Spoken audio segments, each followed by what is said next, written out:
OK, let's get to the Olympics, and Britain's gold medal run continues in Tokyo. We'll tell you about sailing successes shortly, but first let's round up what happened on the track and in the velodrome with Ben Ransom. Ben, hello, good evening to you there. 3 British women in the 800 metres final. Tell us what happened, please. Well, I can tell you that Team GB have a medal from the athletics for the first time here at Tokyo 2020.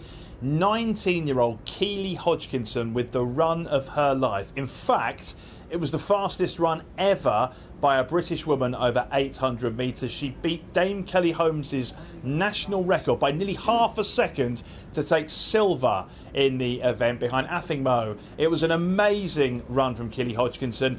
Gemma Reekie, her Team GB teammate, was in the bronze medal position for almost the entirety of the home straight. She was just agonisingly pipped on the line. Personal best though for Gemma Reekie as well. She was disappointed not to get a medal, but she very much is looking forward to Paris already. But Keely Hodgkinson, we have to finish by talking about her brilliant run at the age of just 19. So much maturity, just as she's shown in the semi-finals to get into that 800 metre final, and to have 3 British women, because Alex Bell ran very well, a personal best for her as well in that final, is a pretty remarkable achievement in itself. Then in the last few moments we have crowned a new 200 metre women's Olympic champion, and again it's Elaine Thompson-Herah. She's just completed the double-double. As she did in Rio, she's backed up her 100 metre gold medal with a 200 metre gold medal. No one could get close to the Jamaican sprinter, so a fantastic games for her as well.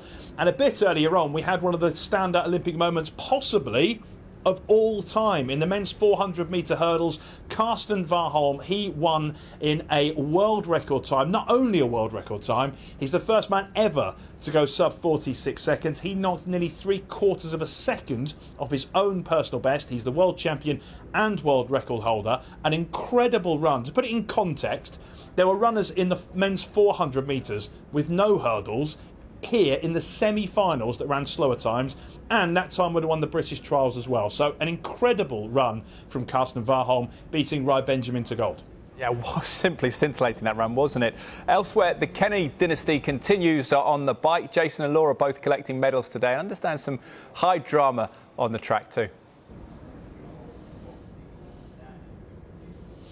There was drama. We'll get to that in a moment. Let's start with the women's team pursuit, because you're right, Laura Kenny has added another medal to her haul. Remember, she's looking to become the first British woman to win gold medals at 3 consecutive Olympic Games. Well, it wasn't quite to be gold. In the final, they were beaten by the Germans, who were, to be fair, the class of the field here. They got the world record. They beat the British quartet. Laura Kenny and her colleagues had to settle for a silver medal. So, silver medal added for Laura Kenny. But a few minutes later on the track, Jason Kenny, husband Jason, took to the men's team sprint final, again going for gold. He had something slightly bigger at stake, in that he was looking to become Britain's most decorated Olympian ever. Well, he managed it, but it wasn't gold. It was another silver. Again, the men were beaten in that final. Jason Kenny then has now got 8 Olympic medals, 6 golds and now 2 silvers. So it takes him level with Sir Bradley Wiggins in terms of number of medals, but he's won an extra gold. Bradley has got 5, Jason with 6, and it takes him a silver medal ahead of Sir Chris Hoy as well. And all this was at the same time we saw real drama with the men's team pursuit. First of all, we got the news this morning that Ed Clancy, a legend of this particular discipline that's helped Team GB to 3 consecutive gold medals in this event, he's been forced to retire. He cycled in the qualifiers yesterday, but a persistent back injury meant he had to retire. It left a very young quartet to try and compete for a medal. They were taking on the Danes. They were about to be caught, which is one of the ways you can win a team pursuit. The Danish rider, though, their lead rider, clattered into the back of the British guy at the back. Big crash. A queue and appeal by Team GB to see whether they could get reinstated. The UCI looked very closely at it, but they went with the Danes in the end. The Danes, who argued that the gun had already gone, so the race was over before the crash. That's the way it ruled, and I'm afraid to say that was the end of the pursuit team's chances of a medal. Yeah, disappointing way for that to end. Success, though, Ben, in the boxing ring and in diving. Tell us about this. 2 sports, I suppose, that Britain's really making a mark in.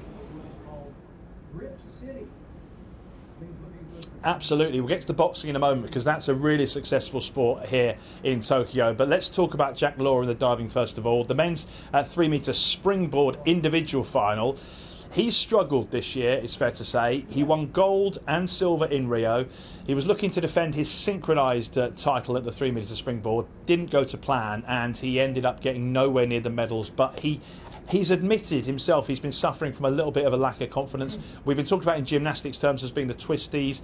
He's not quite had the confidence to execute his dives. Well, in the individual final, he did just that, and he ended up with a bronze medal, which, to be fair, given everything he's been through, is a pretty good triumph, and it means he completes the set, which I always think is quite nice. Gold, silver and a bronze now at Olympic Games. So credit to Jack Law. In the boxing, we had Pat McCormack in a final. He was going for gold in the welterweight division. Unfortunately, he ran into Yoniel Iglesias of Cuba, who was just too good for him. And Iglesias, who has won a gold medal already in a different weight category at the Olympic Games, so much experience. It was a valiant effort from Pat McCormack, but he came up just short. So he ended up with the silver.